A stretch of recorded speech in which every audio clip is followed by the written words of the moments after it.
बेनीपुर का बिलार का बच्चा नहीं चाहिए यार, मर्द का बच्चा चाहिए था। अगर आज मर्द का बच्चा होता तो हमारे बेनीपुर का ये दुर्दशा जो आप देख रहे हैं शायद ये नहीं रहता। हमारे बेनीपुर में 2 केंद्रीय विद्यालय आया हुआ था। दुर्भाग्य की बात है कि ये बिलार का बच्चा ने इसको हाया घाट लेके चला। कहना चाहते हैं उन विधायक जी को, उन पार्टी के लोगों से कि बेनीपुर में बिलार का बच्चा नहीं, बेनीपुर में पूरे का पूरे मर्द का बच्चा है और ये बाहरी उम्मीदवार है। इसको गो बैक का नारा हम देने का काम करें।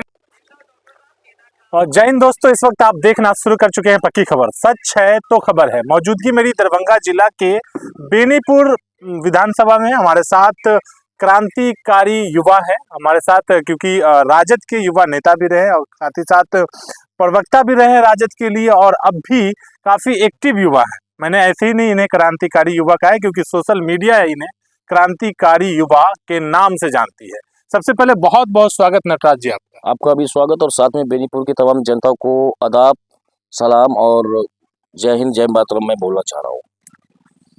बेनीपुर विधानसभा का मिजाज, आप युवा हैं, युवाओं के लिए क्या कहना चाहेंगे? देखिए, बेनीपुर का मिजाज जो है तो आज से तकरीबन 15 साल पूर्व की मैं बात कर रहा हूँ। जब से मेरी राजनीति शुरुआत हुई थी तो उस टाइम निर्दलीय प्रत्याशी के रूप में यहाँ पे आनंद फानंद से कमल सेठ जी थे जो आए हुए थे यहाँ पे मुंबई से। यहाँ पे तो उनका एक नारा था कि बाहरी भगाओ बेनीपुर बचाओ। लेकिन आज सच्चाई बेनीपुर की स्थिति यही है, अगर सच पूछ रहे हैं हमसे और हमारे यूथ से और बेनीपुर की तमाम जनताओं से, तो उनका बस एक ही नारा पे जो कमल सेठ जी का दिया हुआ है, बाहरी भगाओ बेनीपुर बचाओ, उस नारा के स्ट्रेंथ पे आज पूरे युवा को लग रहा है कायम शायद है। और उनको लगता भी है कि शायद हमारे लिए स्थानीय विधायक होना, स्थानीय नेता होना जरूरी है, क्योंकि इससे पूर्व के जो विधायक हैं जेडीयू से विनय चौधरी जी, ये हमारे बेनीपुर को शर्मसार करने का काम किए हैं। पटना जैसे जगह से आप सोच सकते हैं कि बिहार की पॉलिटिक्स में पटना क्या चीज है। और विधानसभा के गेट पे इन्होंने बोला कि जो हम बिलार का बच्चा है। एक विधायक के लिए कितनी अशोभनीय बात है, ये शायद हम बताएंगे, उससे बात नहीं होगी। हम लोग जान रहे हैं यहाँ पे जो विधायक जी है वो बोल रहे हैं बिलार का बच्चा है। महाराज आप विकास की बात कीजिए, ये कोई जंगल और भेड़िए वाली बात थोड़ी है कि आप बिलार का बच्चा है, आप कोई शेर का बच्चा है, कोई कुत्ता का बच्चा है। आप एक विधायक हैं। ये जनता में इससे क्या मैसेज जा रहा है? मैसेज गलत गया, हमारे बेनीपुर को अपमानित किया गया है। ये शब्द बोल के हमारे बेनीपुर को अपमानित किया गया है कि बेनीपुर में कुल मिला के सब बिलार का बच्चा है। हम कहना चाहते हैं उन विधायक जी को, उन पार्टी के लोगों से कि बेनीपुर में बिलार का बच्चा नहीं, बेनीपुर में पूरे का पूरे मर्द का बच्चा है और ये बाहरी उम्मीदवार है। इसको गो बैक का नारा हम देने का काम करें। मतलब ये बिलार का बच्चा बोलना उनको इस विधानसभा में भारी पड़ेगा? एकदम भारी पड़ गया, पड़ेगा नहीं। आज आपको मैं बता दूं, आप जिस पोहद्दी में खड़े हैं, आज तकरीबन लग रहा है 12:30 और 1 के बीच में हमारे मंत्री जी संजय झा जी आए हुए थे। उनको विरोध का सामना करना पड़ गया। जो संजय झा जी एक विकास पुरुष के नाम से हैं, चर्चित हैं और बिहार में एक चुनिंदा चेहरा है, हमारे मिथिलांचल का वो शान आन बान है, जो सच्चाई है। लेकिन इस बिलार का बच्चा के वजह से आज उस मंत्री जी का अपमान किया गया हमारे पोहद्दी में। बहुत तकलीफ की बात है कि ऐसे विधायक को रख के क्या करेंगे यार। ऐसे बाहरी विधायक हम लोग को नहीं चाहिए। हम लोग का मुद्दा स्थानीय है, स्थानीय बेटा चाहिए हम लोग। तो वो युवाओं की बात करते हैं, वो विकास की बात करते हैं, फिर से जीतने की बात करते हैं, और आप कह रहे हैं कि बाहरी भगाओ। देखिए, विधायक जी तो कभी युवाओं की बात किए नहीं। जब जब बात किए, लुच्चा और लंपट जो चुनिंदा लंपट है मार्केट का, वो उनकी बात किए हैं। पब्लिक में जाइए, डिबेट कीजिए पोहद्दी के अंदर कि उनके साथ में आज कौन खड़ा है। युवा खड़ा है क्या? यहाँ का सब ठग और ठेकेदार खड़ा है और कोई नहीं खड़ा है यहाँ पे उनके साथ। फिर इस बार चुनाव का जो महापर्व है काफी करीब आ चुका है, तो ऐसे में युवाओं को किस ओर जाना चाहिए? क्योंकि दूसरी तरफ भी जो कैंडिडेट है वो भी अपना बहुत सारी बात इस तरह से कर रहे हैं जैसे लग रहा है कि वो युवाओं को एकदम अपना पहला स्थान, पहला मुद्दा बनाए हुए हैं। देखिए, इससे पूर्व के जो विधायक जी है, मतलब बिलार का बच्चा है, उनके तरफ तो हमारे यूथ जो बेनीपुर के अंदर में है वो जाने वाला है नहीं। 10 से मस नहीं होने वाला। हम हिंदू और मुसलमान की भी बात करते हैं, MY की भी बात करते हैं। कोई युवा इस विधायक बिलार के बच्चा के साथ नहीं जाने वाला है। हमारे पास 2 विकल्प बचे हैं। एक तो निर्दलीय प्रत्याशी अवधेश झा जी है, जिनका शायद छवि बहुत अच्छा रहा है। जिनका छवि अच्छा है बताएंगे, अच्छे हैं वो, क्योंकि निर्दलीय प्रत्याशी है, भाजपा से उनका रिलेशन बहुत बढ़िया रहा है। लोगों में खूब चर्चा भी है, चर्चा का विषय बने हुए हैं, क्योंकि युवा यूथ हैं और दर्द को समझते हैं। सबसे बड़ी बात क्या है, यूथ में दर्द को समझने वाला अगर कोई बेनीपुर का सच्चा अभिनेता है तो वो अवधेश झा जी है। दूसरे अभी महागठबंधन से मिथिलेश जी भी है। तो अब जनता इस पे निर्णय करेंगे कि हम मिथिलेश जी को चुने कि अवधेश जी को चुने। दोनों तो चौधरी जी हैं। चौधरी जी है। नहीं, इन दोनों की बात, विनय चौधरी और मिथिलेश जी में तो यहाँ पे बाहरी बनाम बेनीपुर की बात है। तो ये आपको मतलब अपने बेनीपुर का बेटा ही अपने बेनीपुर को संभाले। बेटा चाहिए हम लोगों को। अगर आज बता दे रहे हैं, हमारे बेनीपुर में 2 केंद्रीय विद्यालय आया हुआ था। दुर्भाग्य की बात है कि ये बिलार का बच्चा ने इसको हायाघाट लेके चला गया। विधायक बेनीपुर का स्कूल गया हायाघाट।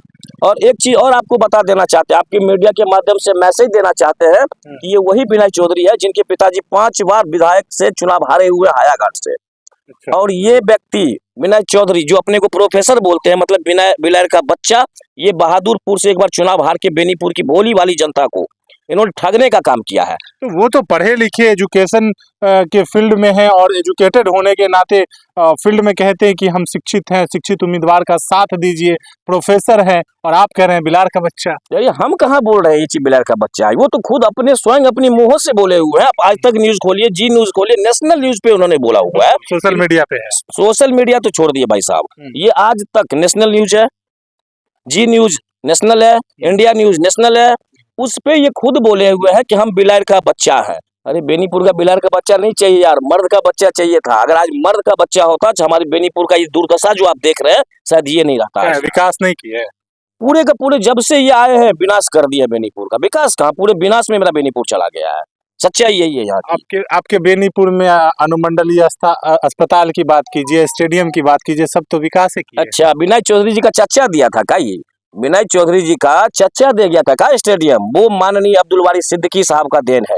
अच्छा। जो राजद से हमारे यहाँ विधायक हुआ करते थे, वो स्टेडियम, वो हॉस्पिटल हमारे सिद्दीकी साहब का देन है। अब विनय चौधरी जी क्रेडिट ले ले, अलग चीज। हाँ, बाद बाकी हम बोलना नहीं चाह रहे हैं। जब आप हॉस्पिटल की बात करें तो मुझे याद आया कि कुछ इंद्रियों के साथ उनका फोटो और वीडियो जरूर है उस हॉस्पिटल से, लेकिन ना वो शिलान्यास किए हैं, ना उसका पलटवार किए हैं। ठीक है, जहां तक वो बेनीपुर अनुमंडल को सिर्फ और सिर्फ बर्बाद किए हैं। तो फिर आखिर में एक सवाल फिर आपसे युवाओं से जुड़ा हुआ कहेंगे। तेजस्वी यादव कहते हैं महागठबंधन के लिए, तेजस्वी यादव मेन चेहरा है, तेजस्वी यादव कहते हैं कि हम 17 महीने के लिए आए तो 5 लाख प्लस नौकरी दिए, अगर मुझे इस बार मौका दीजिएगा तो हर घर में नौकरी देंगे। देखिए जरूर, सबसे बड़ा क्या है, तेजस्वी जी का जो विजन चला था वो बहुत अच्छा रहा था। जो सच्चाई है, वो 17 महीना की सरकार जो थी हमारे बिहार में, वो युवा यूथ के लिए बहुत ही गौरव की सरकार थी, अच्छी सरकार थी। अब की जो अभी फिलहाल आप चुनावी के माहौल पे हमसे ये पूछ रहे हैं, तो कहते हुए तकलीफ हो रहा है कि हमारे राष्ट्रीय जनता दल परिवार में और हमारे महागठबंधन में आज इतनी टूट भरी हुई है कि हम निराशाओं के साथ कहते हैं कि हम सरकार नहीं बना पाएंगे। ये तो हम पहले से जान रहे हैं, तय हो गया ये चीज कि हम। आपको ऐसा लगता है कि सरकार लगता नहीं महोदय, हम तो पूरे बिहार का भ्रमण करते हैं अभी भी। हार चुके हैं हम लोग, सरकार नहीं बना पाएंगे। विधायक तो बना लेंगे, सरकार नहीं बना पाएंगे, ये तो संतुष्टि हम लोग को मिल चुका है। एक राजद का प्रवक्ता ही ऐसी बात कर रहा है, आखिर कहाँ कमी रह गई, कहाँ चुक रह गया? कमी जो जहाँ तक की बात है, तो हम लोग की उनके परिवार की भी कुछ ऐसी गतिविधि हुई है जिसके लेके जनता में गलत मैसेज जा रहा है। अभी मैं नाम नहीं लेना चाह रहा हूँ कि मेरे लिए पूजनीय है, जिनके साथ हमने अपना समय व्यतीत किया है, मेरे लिए वो पूजनीय है। और जो आपकी मीडिया के माध्यम से शायद सुनते होंगे तो कोड वर्ड में वो समझ रहे हैं कि हम किनके बारे में बोल रहे हैं। ठीक है। और कुछ उनके कार्यकर्ताओं, जिसमें MY के लोग भी हैं, जो राजद की जब सरकार आती है तो वो दंगा को मूवमेंट बनाते हैं और नहीं बोलना चाहते ज्यादा हम इन सब चीजों पे। ठीक है, इस चीज पे आप नहीं बोलना चाहिएगा, लेकिन एक चीज आपसे जरूर पूछना चाहेंगे कि क्या बेनीपुर विधानसभा सच में बदलाव करेगी या फिर कहने को है? बेनीपुर विधानसभा बदलाव कर चुकी है, करेगी नहीं, कर चुकी है, ये साफ स्पष्ट हो गया। आज पोहद्दी में वोट होना बाकी नहीं, वोट के बाद भी लोग निर्णय ले लेते हैं ना। मतलब मन बना लिया, हम नहीं बनाए हैं। जितने जनता आपके सामने खड़े हैं ना, अभी 50 सैकड़ों के बीच में खड़े हैं ना, उनसे पूछो किसको वोट देगा। बिलार का बच्चा को तो वोट ही नहीं देगा। यहाँ विकल्प 2 ही है, अवधेश भाया मिथिलेश। अब इस पे डिसाइड, क्योंकि चुनाव का टाइम भी तो अभी है ना, तो 4-5 दिन बचे हुए हैं, तब तक ये लोग डिसाइड करेंगे। साथ में हम लोग बैठक करेंगे किसके पक्ष में हमको जाना है। और जाहिर सी बात है, जब स्थानीय मुद्दा की बात होगी, अगर राजद के नेता कमल सेठ जी हैं यहाँ का, उनका बस एक ही नारा रहा है, बाहरी भगाओ बेनीपुर बचाओ, उस स्ट्रेंथ पे हम लोग शायद कायम रहेंगे। आपको ग्राउंड जीरो से पोहद्दी जगह का नाम है, बेनीपुर विधानसभा के पोहद्दी से आपको ग्राउंड जीरो की रिपोर्ट दिखला रहे थे। चुनावी चर्चा स्पेशल इस रिपोर्ट में आप देख रहे थे टीम पक्की खबर के स्पेशल रिपोर्ट। मैं फैजी चीफ रिपोर्टर पक्की खबर। जय हिंद दोस्तों।